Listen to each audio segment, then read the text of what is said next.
요한복음 10장 10절 말씀을 다 같이 읽으시겠습니다. 도둑이 오는 것은 도둑질하고 죽이고 멸망시키려는 것뿐이요 내가 온 것은 양으로 생명을 얻게 하고 더 풍성히 얻게 하려는 것이라. 아멘. 오늘은 조의 하나님의 생명 케네스 해긴 목사님 책에 있는 말씀을 나누겠습니다. 제2장 조회를 받아들일 때 무슨 일이 일어나는가? 조회는 영원한 생명, 즉 하나님의 생명입니다. 새로운 종류의 이 생명은 하나님의 본성입니다. 이 생명은 사람 안에서 어떤 변화를 일으킵니다. 당신은 이 생명의 효과를 볼 수 있습니다. 거의 즉시 당신은 한 사람의 습관 속에서 그 변화를 볼 수 있습니다. 그의 말에서 볼 수 있습니다. 그 사람의 행동을 변화시키고 습관을 고치게 하며 새로운 습관을 형성하도록 합니다. 내가 처음 목사로 섬기던 교회가 생각납니다. 나는 차가 없었기 때문에 시골길을 걸어 다니곤 했습니다. 토요일 날 가서 한 성도의 집에서 하룻밤을 묵고 주일날 아침과 저녁에 설교를 하고 월요일 아침에는 걸어서 집으로 돌아왔습니다. 나는 첫 해에 설교하러 다니느라고 신발 4켤레를 낡아서 바꾸어 신어야 했습니다.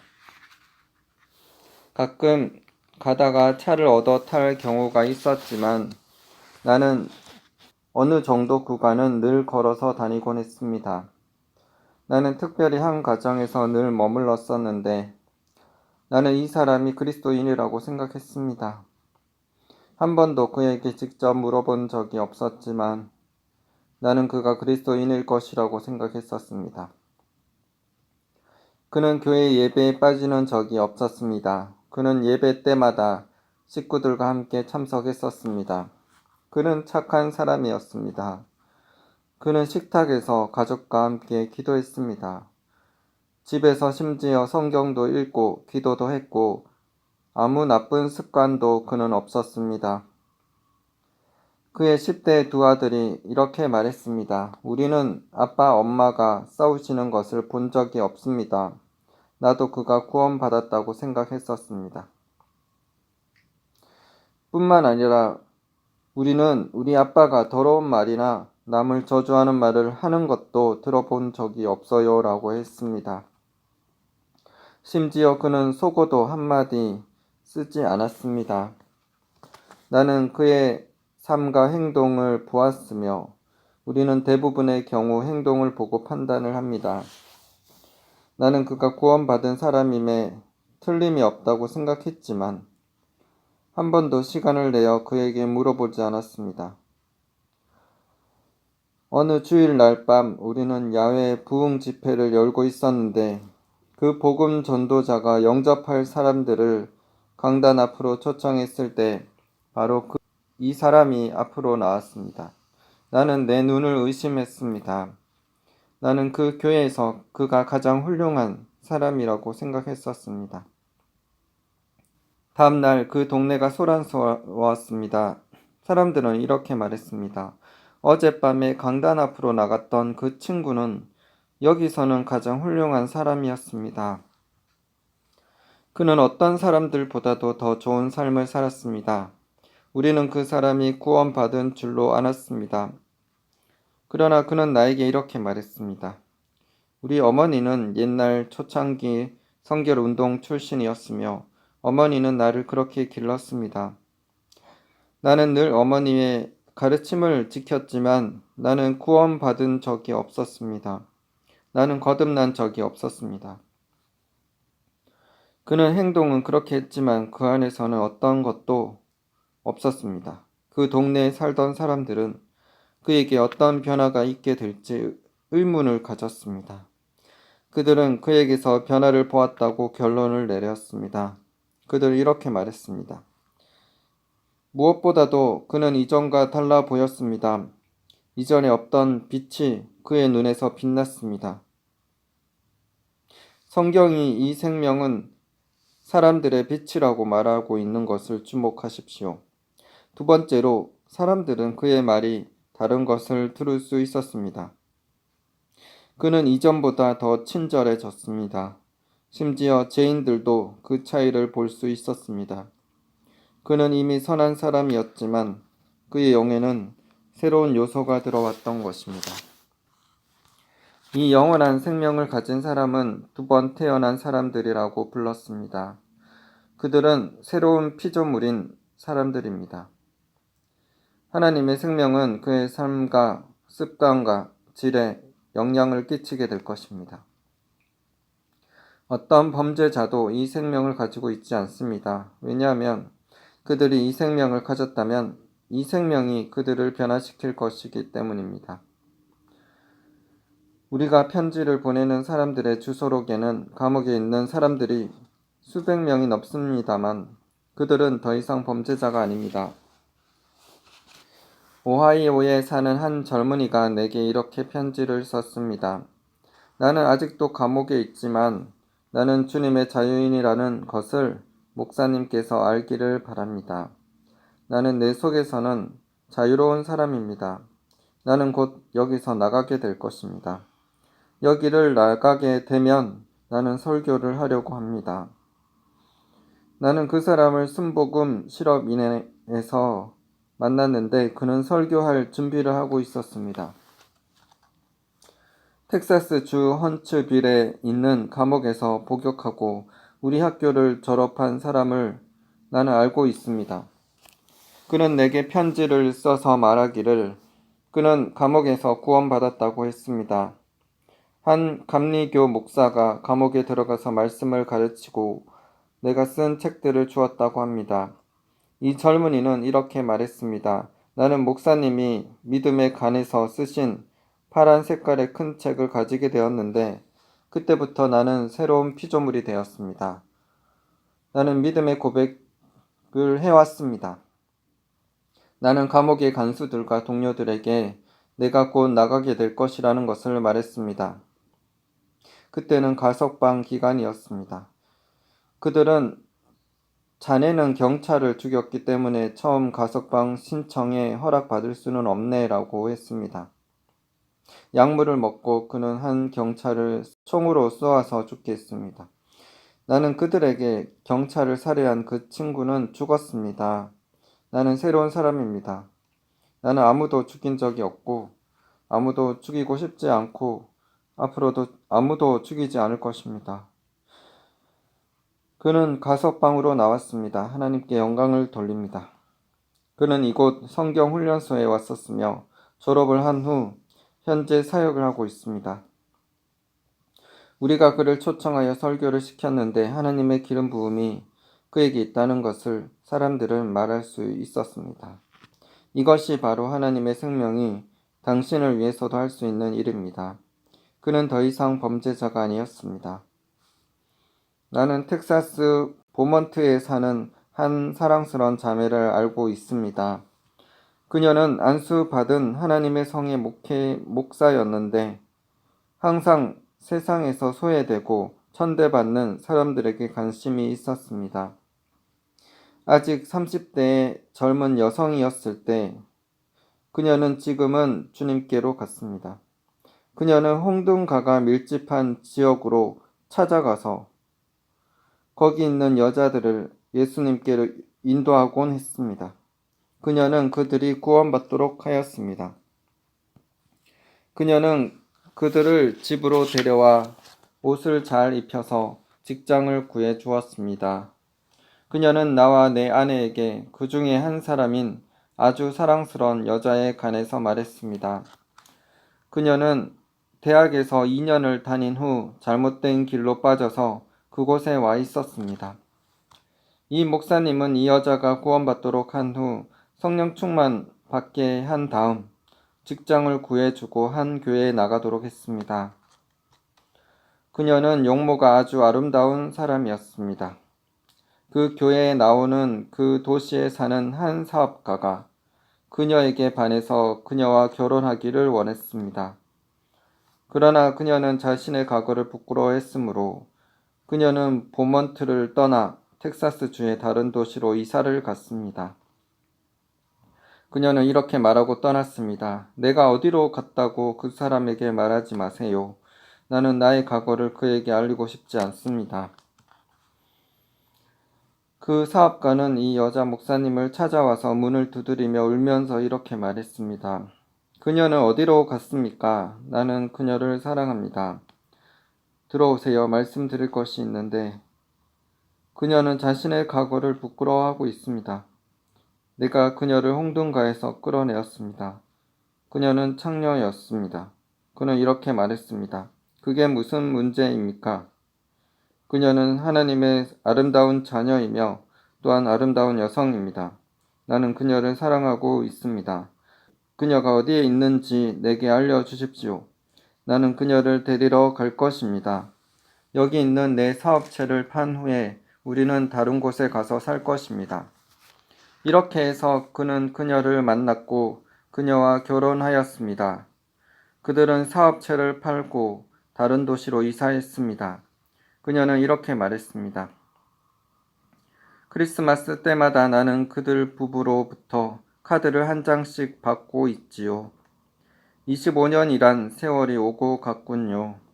여기 그녀의 남편이 쓴 편지가 있답니다. 25년 전에 나를 위해 이 감추어진 보물을 찾아 꺼내주셔서 감사합니다. 우리는 25년 동안의 아름다운 결혼이란 복된 삶을 살았습니다.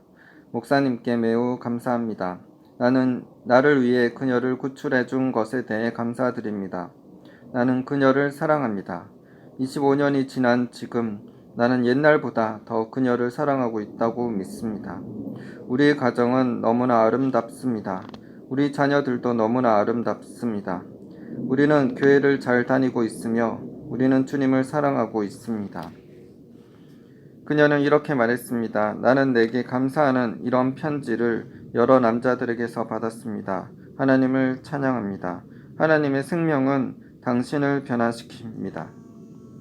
고칠 수 없는 사람은 없습니다. 이 영원한 생명은 가정과 삶의 모든 분야에 걸쳐 있는 마찰의 원인들을 제거해 버릴 것입니다. 이 영원한 생명은 이기심을 제거해 버리고 그 사람 안에는 새로운 종류의 생명뿐만 아니라 새로운 종류의 사랑이 들어오게 됩니다. 하나님의 생명이 나의 삶을 어떻게 변화시켰는가? 1933년 4월 22일 토요일 밤 20분 전 8시에 텍사스주 맥킨리 시의 북대학가 405번지의 남쪽 침실에서 병들어 누워있던 침례교 소년으로서 거듭났던 때를 나는 기억할 수 있습니다. 나는 병든 상태에서 자라났고 자신을 스스로 돌볼 수 없었으므로 여자아이들도 나를 때릴 수 있었습니다. 만일 내가 힘을 조금만 많이 쓰면 나의 심장은 바로 뛰지 못하게 되어 나는 정신을 잃고 바닥에 쓰러지곤 했습니다. 우리 집은 아버지께서 버리고 떠났기 때문에 파괴되었습니다. 어린아이 때부터 나는 만나는 사람들에게 이렇게 말했습니다. 내가 자라기만 하면 나는 아빠를 죽여버릴 거야. 나는 분명히 말하지만 정말 그렇게 했을 것입니다. 그런데 무언가 내 안에 들어온 것이 그만 나를 바꾸어 놓았습니다. 내 영에 무엇인가가 들어와서 나를 새로운 사람으로 만들어 놓았습니다. 나를 변화시켜 놓은 것이 바로 하나님의 생명과 본성이었습니다. 병들어서 침대에 누워 지낸 지 16개월 후에 나는 1934년 8월 8일 믿음과 기도 그리고 하나님의 능력으로 말미암아 치유를 받았습니다. 그 후에 나는 고등학교에 돌아갔습니다. 나는 침대에 들어 눕기 전에 2년을 마쳤었습니다. 1934년 9월 나는 한 해를 휴학한 후에 복학을 하게 되었습니다. 그러나 나는 무엇인가를 가지고 있었습니다. 나는 무의식적으로 내가 성령으로 인도받고 있다는 것을 깨달았습니다. 학교에 가기 위해 길을 걸어가기 전에 매일 아침 나는 주님께 말씀드렸던 2개의 성경 구절이 있었는데 가끔은 이 말씀을 학교 가기 전에 읽기도 했습니다. 먼저 나는 요한복음 1장 4절을 읽곤 했습니다. 그 안에 생명이 있었으니 이 생명은 사람들의 빛이라. 그리고 나는 이렇게 말하곤 했습니다. 나는 내 안에 하나님의 생명을 가졌다. 하나님의 본성이 내 안에 있다. 하나님의 지혜가 내 안에 있다. 나는 믿음의 고백에 대해서 전혀 아는 것이 없었습니다. 나는 이와 비슷한 것에 대해서도 들은 적이 없었지만 나의 영이 내가 그렇게 말하도록 하였으며 나는 그렇게 말했습니다. 두 번째 성경 구절은 고린도 후서 5장 17절로서 내가 가장 좋아하는 성경 말씀이었습니다. 그런즉 누구든지 그리스도 안에 있으면 새로운 피조물이라. 이전 것은 지나갔으니 보라 새 것이 되었도다. 나는 만나는 사람마다 내가 새로운 피조물임을 말했습니다. 어떤 친구들은 우리가 함께 하던 일들을 말하면서 비웃었습니다. 친구들은 이렇게 말했습니다. 너 그때 생각 안 나니? 너도 그때 함께 있었잖아. 나는 이렇게 대답하곤 했습니다. 그날 밤 너희들과 같이 있었던 그 소녀는 죽었어. 지금 내 안에는 진짜 사람이 살고 있어. 나는 거듭났고 나는 새로운 피조물이야. 나는 길을 가다가 사람들을 멈추게 하고는 나는 새로운 피조물입니다. 라고 말하곤 했습니다. 사람들은 이렇게 대꾸했습니다. 그게 뭐야? 나는 설교를 하기 시작했는데 어느샌가 사람들이 길거리에 모여들었습니다.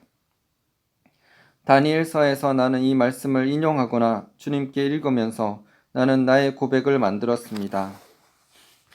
다니엘 1장 3절에서 20절입니다.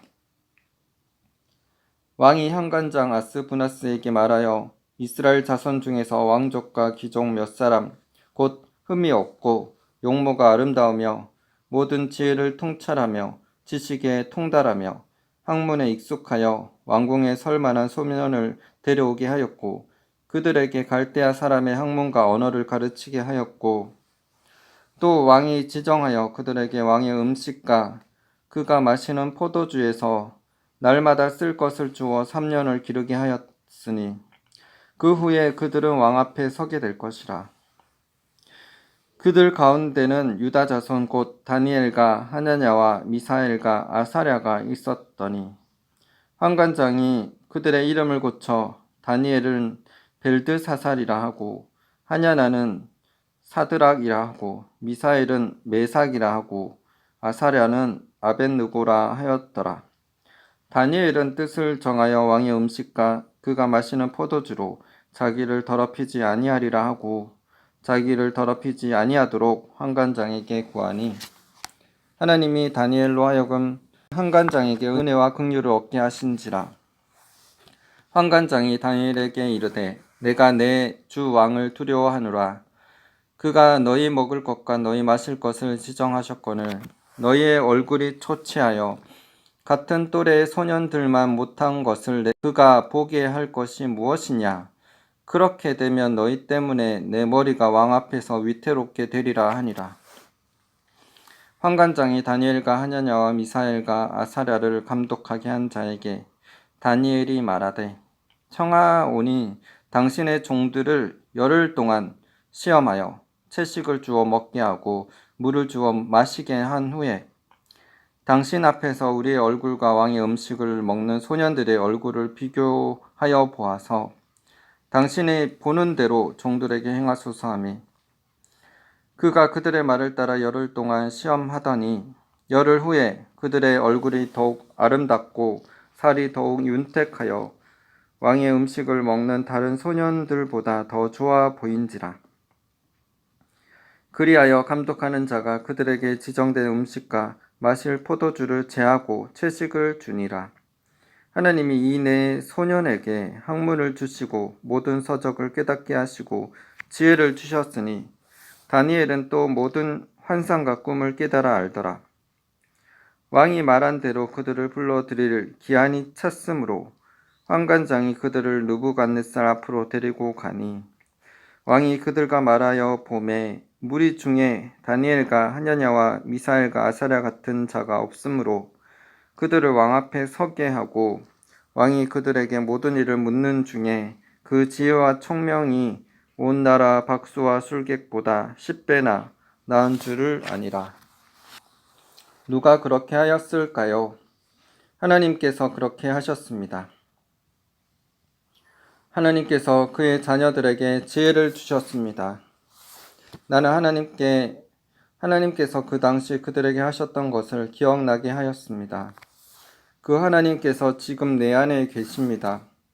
영원한 생명은 하나님의 성품입니다. 나는 아침마다 이렇게 말하곤 했습니다. 나는 하나님의 생명, 하나님의 본성, 하나님의 지혜를 가지고 있습니다. 누군가 나에게 물었더라면 나는 그렇게 대답했었을 것입니다. 그들은 나를 이상한 사람으로 생각했겠지만 나는 그들에게 학교로 가는 길에서 이것을 말했을 것입니다. 때때로 우리들은 여럿이 큰 길을 점령하곤 했는데 그 당시에는 차들이 별로 없을 때였습니다. 나는 그들에게 이런 말을 하곤 했었습니다. 나는 이렇게 기도하곤 했었습니다. 다니엘은 환관장에게 은총을 입었습니다. 하나님, 내가 모든 선생님들로부터 은총을 입도록 해 주십시오. 그렇게 해 주셔서 감사합니다. 은총은 나의 것입니다. 나는 하나님의 생명과 본성을 내 안에 가지고 있으므로 이제 이 반의 모든 학생들보다 더 많은 지혜를 내게 주십시오. 이 반의 모든 학생들보다 10배나 뛰어나게 해 주십시오. 나는 자신을 뽐내고 있었던 것이 아니라 하나님께서 내게 주신 것을 뽐내고 있었습니다. 나는 학급에서 머리가 되었습니다. 나는 성적표에서 전 과목 모두 A를 맞은 유일한 학생이었습니다. 사실 한 과목에 있어서는 나만이 A를 맞은 유일한 학생이었습니다. 다른 학생들은 C 이상을 받지 못했습니다. 역사책을 한 장 전부 읽고 나서 그들은 나를 시험해 보려고 그렇게 했습니다. 책을 내려놓은 다음에 내가 일어나 그 장을 글자 한 자라도 틀리지 않게 외우는 것을 지켜보았습니다. 내가 기억력을 발전시켜서 이렇게 할 수 있었던 것이 아닙니다. 나는 기억하는 방법에 대해서는 전혀 아는 것이 없었습니다. 나는 오직 내 영을 들여다봄으로써 그렇게 할 수 있었습니다. 우리는 우리의 영을 개발시킨 적이 없습니다. 우리는 우리가 가진 것의 빛 가운데서 걸은 적이 없습니다. 이 방면의 기적 가운데 가장 놀라운 기적은 내가 목회하던 교회에서 있었습니다. 주일학교 교사 중에 한 사람이 그녀의 첫 자녀인 오에 대해 내게 이렇게 말했습니다. 나는 내 딸을 초등학교 1학년만 7년째 보내었습니다. 내 딸은 자기 이름을 쓰는 것도 배우지 못했습니다. 학교 당국자는 내게 내 딸이 학교에 나오지 않기를 권했습니다. 내 딸은 1학년을 수료하지 못했습니다. 오는 7살짜리 아이들과 어울려 노는 14살이 된 큰 소녀이었으므로 어머니는 그 아이를 학교를 그만두게 하였습니다. 그 당시에는 주 정부에서 운영하는 학교가 없었습니다. 그 당시는 1930년대 대공황 때였습니다. 그 당시에는 이런 학생들을 위한 특별 학급 제도가 없었습니다. 텍사스에 있는 이런 류의 유일한 학교는 정신박약 아동을 위한 학교뿐이었습니다. 그 소녀는 이 학교에조차도 들어갈 자격이 없었습니다. 교회에서 오는 3, 4살짜리 어린아이처럼 행동했습니다. 그녀의 정신 수준은 그 정도였습니다. 어머니와 함께 앉아 있지 않을 경우에는 어머니가 있는 곳에 가기 위해 의자에서 내려서 장의자 밑을 배를 바닥에 대어 기어서 앞줄까지 나오곤 했습니다. 그 앞줄에는 늘 그 어머니 외에는 다른 사람들은 앉지 않았습니다. 그 아이는 어린애처럼 누워서 잠을 자곤 했었습니다.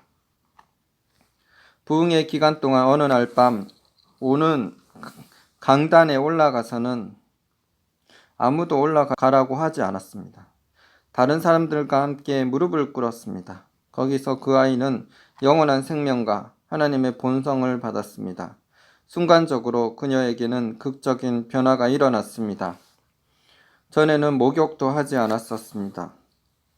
얼마 동안만 돌봐주지 않으면 다른 어린 아이들과 마찬가지로 그의 모습은 보기 흉해졌습니다. 한 달은 머리에 빗질을 하지 않은 듯한 모습으로 교회에 나타났습니다. 지가 자다가 나간 것 같은 머리를 하고 있었습니다.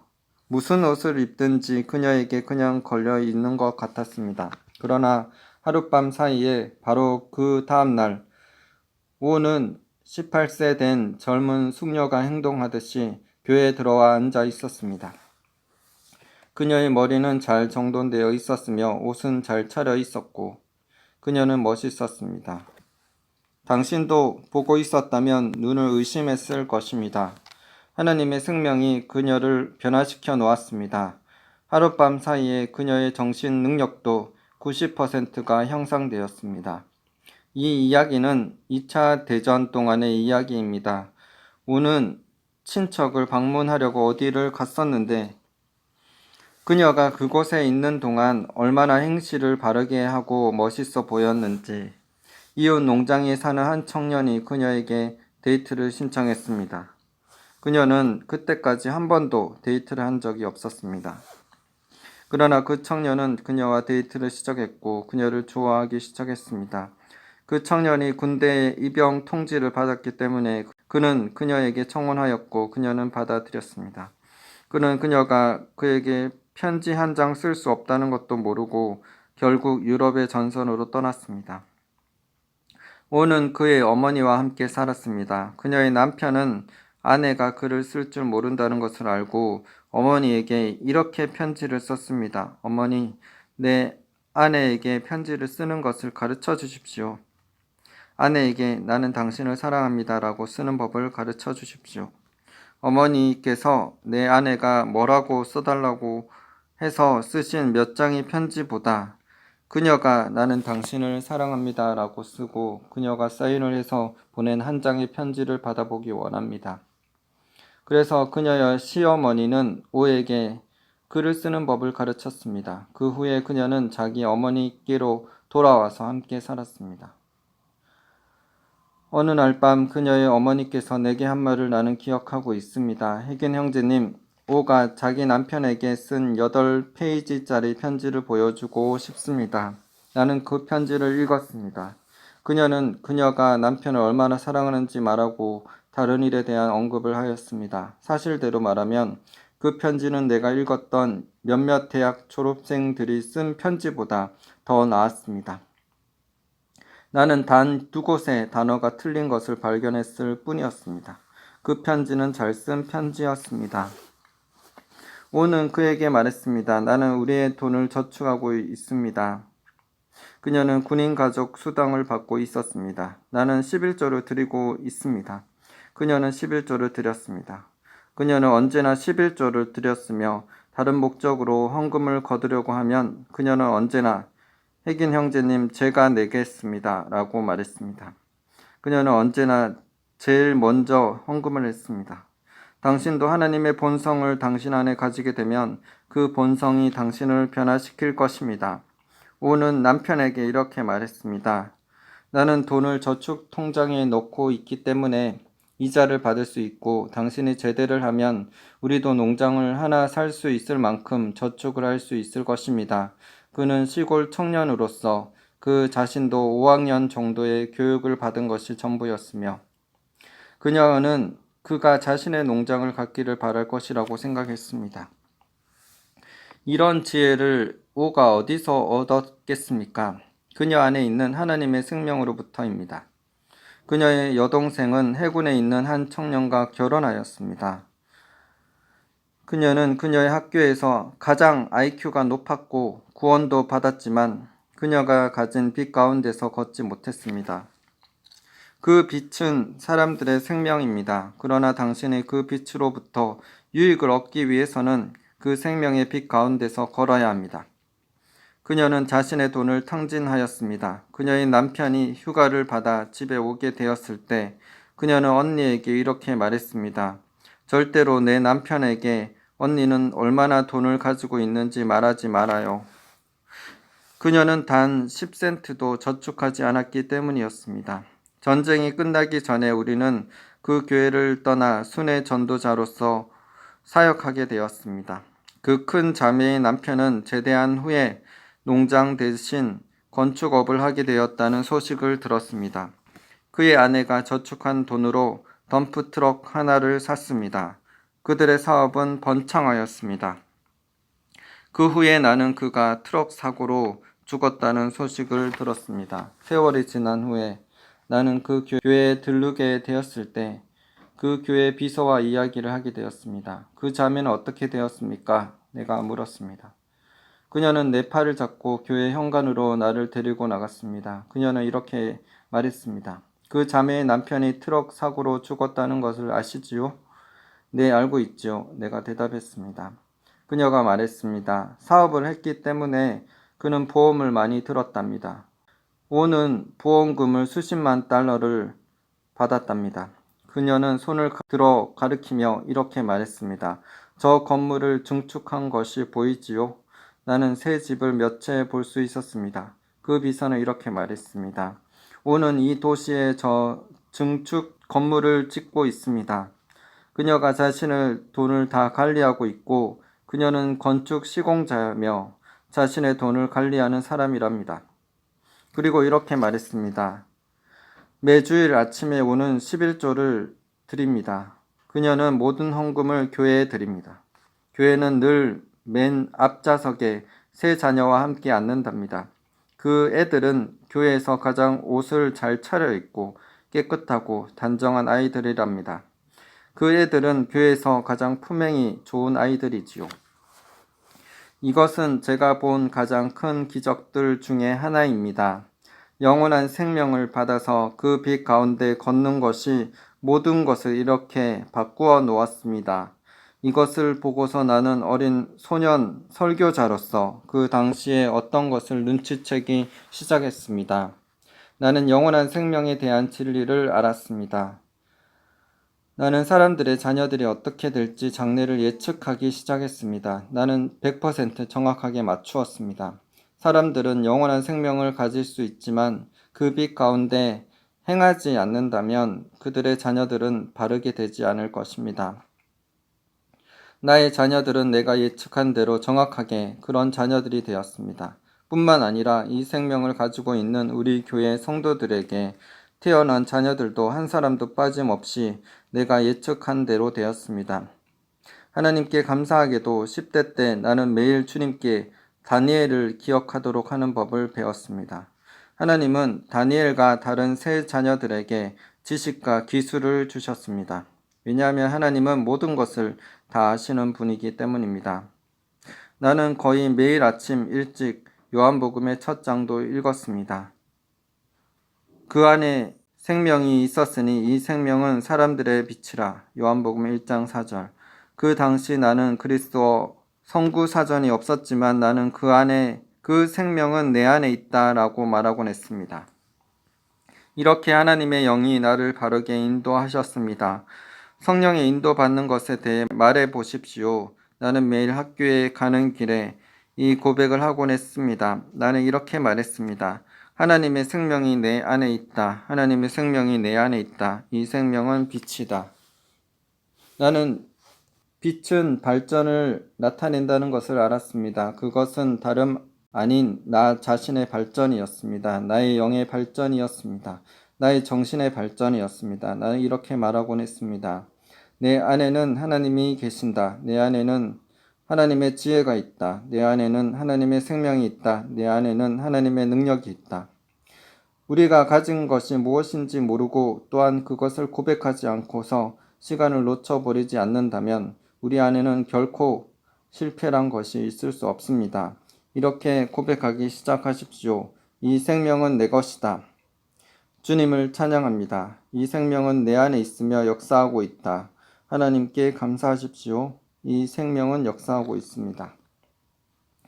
생명의 빛 가운데 걷기, 영원한 생명의 실제와 그 충만함을 누리려면 우리는 영원한 생명의 빛 가운데 걷는 법을 배워야만 합니다. 때때로 우리는 영적인 영역에서 무엇인가를 가지게 되면 자동적으로 될 것이라고 생각합니다. 그렇지 않습니다. 자연적인 영역에서도 마찬가지입니다.